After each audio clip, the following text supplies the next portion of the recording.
abantu nyamwingi okuruga omu bureberezi obwa Western Kore nibo bayeshuka aha bureberezi obu barikwenda kukwatanisa na Bishop Johnson Twinomujuni hamwe na Mama Joy okusiima Ruhanga ab'emirimo mirungi yakozire aha bureberezi omu myaka 7 eyabuherizeho. Aha mukoro ogu Bishop Johnson Twinomujuni yasiima abakristayo ba Western Kore aha rukundo mpango eyi barikumworeka.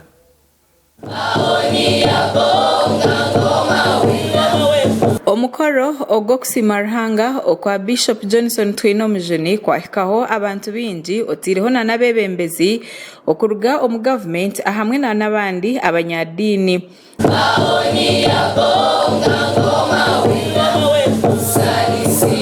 Obuyabanaburira aha mukoro ogu ori Bishop obureberezi obwa Kigezi yahiga abantu okumanya omugasho ogwo kusiima kandi yasiima na Bishop ahabo murimo ogwakorire obureberezi obu. Hotari tinyine kundi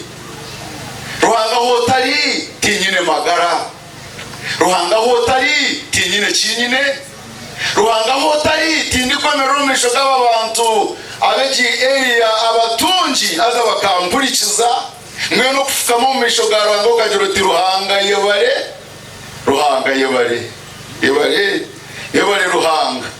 yebare kunyiho mugo witukuriya yebare kunyiho mu kika cyaitu yebare. Bishop Gada Kanjona kandi wabariyo mburizi mukuru yine ebyashoborora na mnonga aha bureberezi obwa Western Kore. Nitwenda kusiima abantu ba Western Kore muri abantu bo kutangaza abwa byone bimukozire Ruhanga baherezo mugisha manya hariho aho umuntu ayiha omugisha omunsomu Ruhanga ko mugisha nagura byo mu bandi bantu ningo bunda guhinzo mwigura kukwera konka kwerezo mugisha ngo hinduko mugisha bw'abandi. Bishop yagaruka yagira ngo kikuretera abantu butasiima ngo hamwe na no butamara otireho na no kwegaya ngo nibyo binte biretire baremwa kusiima. Hari abantu abatura bategire ngaro kandi tibahaga abo omururimi rwo witu nibabeta bamukonogama kuza kumwe kintu noruha konka Bibuli netugambira ngo ayino mugisha orukugaba orukuhereza okukira orukwakira ejo yebare otagizana zanisa ejo yebare yumukikuru yakuha abukaba maka kopeka nkombe ejo yebare otagizanisa nogiya omugisha. Bishop Johnson Twinomujuni o Bishop obureberezi bwa Western Kore yagamba eshonga eyareta nasiima Ruhanga erimu okugira amagara marungi ngo abo kubenyumaho akaba nashasha. Nisima amona omukazi wanje abo amagara abuga nomanya amagara otagaine ebintu bikugira ki so Ruhanga atubangire okukira munonga omwaka ogu gwahwire tukagiramo okushasha netusiima kurenga obureberezi bwaitu tubura okugaruka enyuma n'obugendo omu maisho ebyabereho nobimanya Ruhanga tinkumayo Western Kore hataho yahika. Bishop Johnson yagaruka yasiima abakristayo ahabo kumuberaho kandi bakamworeka rukundo. Aha mukoro ogu Bishop Johnson yafukama yasiima abakristayo ahabwa rukundo. Okane nsima rukundo y'abantu ba Western Kore imwe bazwekera banda mukama bahezo mugisha.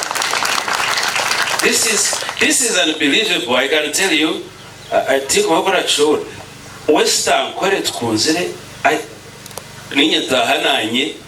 Wabariyo mujenyi mukuru aha mukoro ogu Right Honorable Thomas Tayebwa oriyo muhwezi wa speaker kandi oriyo munyeshenjero ahabwa Ruhinda North yasiima edini ahabo murimo ogu bariyo nibakora nk'edini okweraho government. Hino muntu wanza China bino businja abo kutagira edini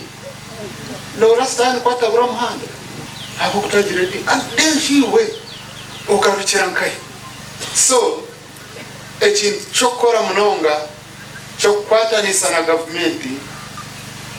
omurimo kumuriyoni mutu yiyamba nka government abedini n'omurimo muhango kandi nisima munonga kandi manza.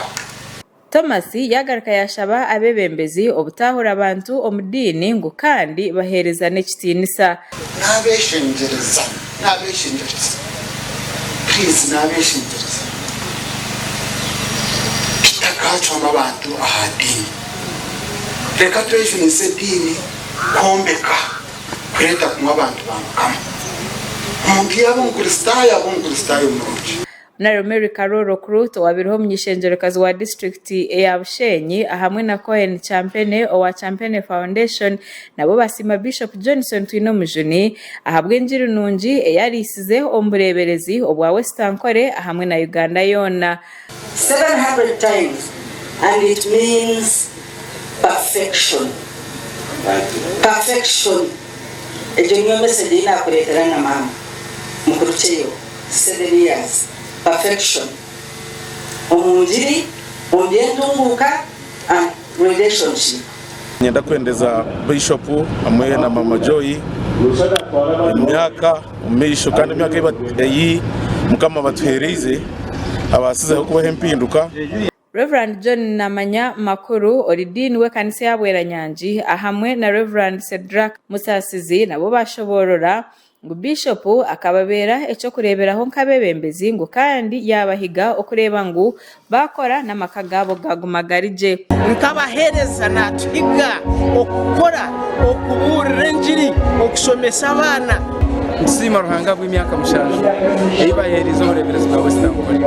binshi bikozerwe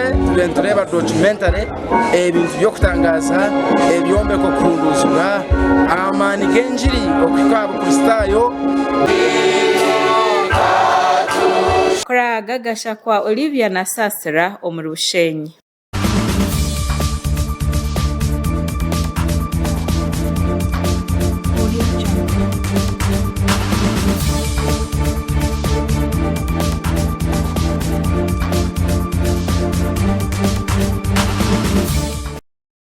Omakuru hagabye bushubuzi abashubuzi abegombora ya Kizoba irukushangwa mu district ya Bushenyi bayiriko kushemerwa banyuma y'urukiko urukwebembera district ejo okushitama rikacamu okubateraho akatare abashubuza abantu bagirangwa akataraka nikayija ko bahwera munonga ukongera hantasya umaka gabo banyuma yo kutiranga ubahirizo bwire nabatwara sente umagombora gandi ahagabeire gaino butare wakaro nebitoke nebihimbano nenyama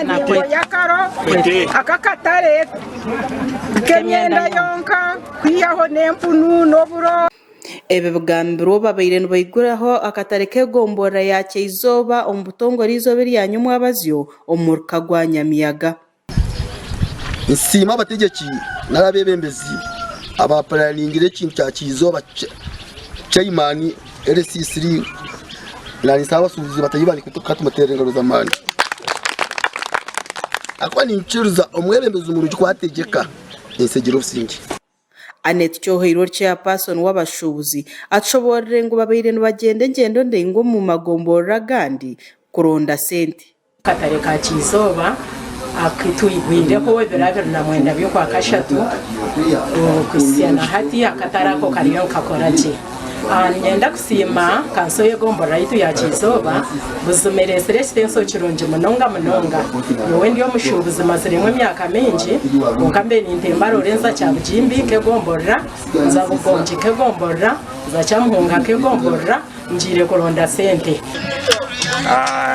ecyangu munonga kegombora tukigura kataraka kandi akataraka tukikiriza abashubuzi bona cooperatinga kumare neza mukaga atine sente zone zose cyo mugufu icyo turi kwashoroza mpaka kutandikana kibanza cyo kwikuma baza cyo kwikuma ndija kushitama ntureba abashubuza kaseta kuba kubasa kutereza nicyo kegombora kizo batakabire tasi Anet Cyohiro agarikire yaterera abacyaro muranga kureba ngo baganyura mu kataraka Mukwate ntunguka ntwara umugomboreze nagamba zona konke gomborere yanje ya Kizoba buzoma kibenki sasa obutaba mu katare obutaba mu ntasya na nyabimpo muze ukashangana nyambasi bo mugomborera ya Kizoba tubire tuye n'ubuzo bwo kufuna sente nco mu mishoro ushanga twantenda kujanke ibintu twakora abantu abari mu gomborera ya Kizoba tugambe nka kubakora muri mudumo bomwe tukabashara ubudobo bw'icyaro izo government zeta kushikamu ushanga ikintu gombora nturemererwa ahabwe ntasyanche bamwe aha bashubuza tushangira mu katara kandi bakora batugambire bimwe aha bizubu bari kubugana kauna ibintu bintu byanje yasanga umuzingaro wanje yagutera yajya tugumya mugambira cyo yagutera gusa yataragaza yagenda bwanyuma nabe awaho naza polisi namwiguraho umusango w'umuntu bagenda kugunagamye rungi musano mugwira munani intero muranga abantu abace imeni mu rwanda se bintu mu rwanda si kibi turwanira amazomo akatariki tukabwe nire